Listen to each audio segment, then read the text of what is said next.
राम राम। जैसा कि पिछले प्रसंग में बता रहा था, राम जी की सारी सेना सागर के इस पार आ गई और रावण ने जो तीसरा पर्वत जिसका नाम सुवेल पर्वत था वो जंगल छोड़ रखा था। सारी सेना ने अपना ठिकाना वहीं पर बना लिया। सेनापतियों को आदेश दिया गया कि शिविर लगाओ। शिविर लगाए गए। वानरों रीछों को प्रभु ने आज्ञा दी कि आप इतना चल कर आए हैं, थक गए होंगे, आप अब विश्राम कीजिए, फल खाइए, जो मर्जी कीजिए। अब वानर फल खाने जाते, वो जिस हिस्से में लंका का क्षेत्र था उस हिस्से में भी घुस जाते। कोई राक्षस उन्हें पकड़ने आता, वो उसके नाक कान काट डालते। वानर देख के वैसे ही लंका वाले डर जाते। वो कहते वही वानर फिर वापस तो नहीं आ गए जो लंका को जला कर गया। अब सारी सेना वहां टिक गई, विश्राम होने लगा। वहां मंदोद रावण को समाचार मिलता है कि जो रामा दल है वो सागर पार करके इस तरफ आ गया। रावण के 10 मुख पहली बार बोलते हैं मेरे भाई बहन। क्या कहा? सागर बंद गया। मंदोदरी को ज्ञात हो जाता है जब ये 10 मुख से बोल रहा है मेरा पति, तो इसका काल अब निकट है। मंदोदरी समझाने का प्रयास करती है मेरे भाई बहन कि अब भी मान जाओ, सीता को लौटा दो ताकि मेरा सुहाग अटल रहे। रावण कहता तुम कैसी बात करती हो? त्रिलोक विजेता की पत्नी होकर तुम क्यों भयभीत होती? मंदोदरी को समझ आ जाता है कि मेरे पति के मन में अहंकार उत्पन्न हो चुका है। लेकिन वास्तव में मंदोदरी नहीं जानती कि रावण जो कर रहा है अपनी मुक्ति का मार्ग निकाल रहा है।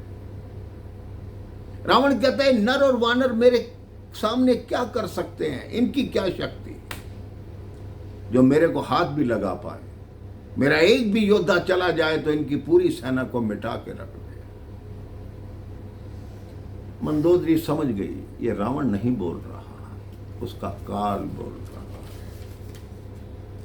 मन का भय छुपाने के लिए रावण मंदोदरी को लेकर रंग महल में जाने का प्रयास करता है। मंदोदरी कहती है आप तो इतने ज्ञानी हैं,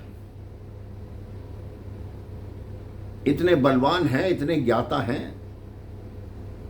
राम जी के छोटे वानरों ने जो पत्थर हैं वो सागर पर तैरा दिए। आप भी एक पत्थर तैरा के दिखाओ तो मैं मानूं।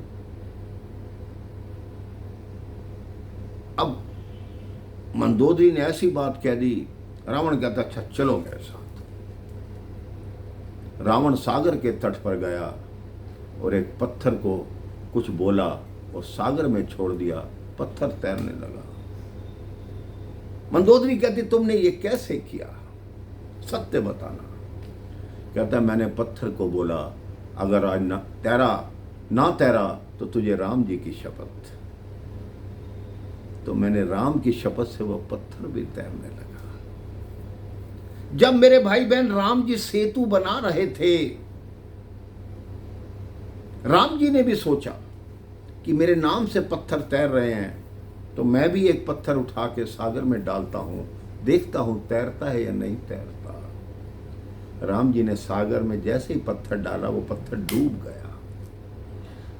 राम जी सोचने लगे कि ये क्या, मेरे नाम से पत्थर तैर रहे हैं लेकिन मैंने पत्थर डाला तो वो डूब क्यों गया? पीछे हनुमान जी खड़े थे। उन्होंने कहा प्रभु जिसको आप ही छोड़ दो वो डूबे गई, वो तैर कैसे सकता है? आपने छोड़ दिया तो वो डूब गया।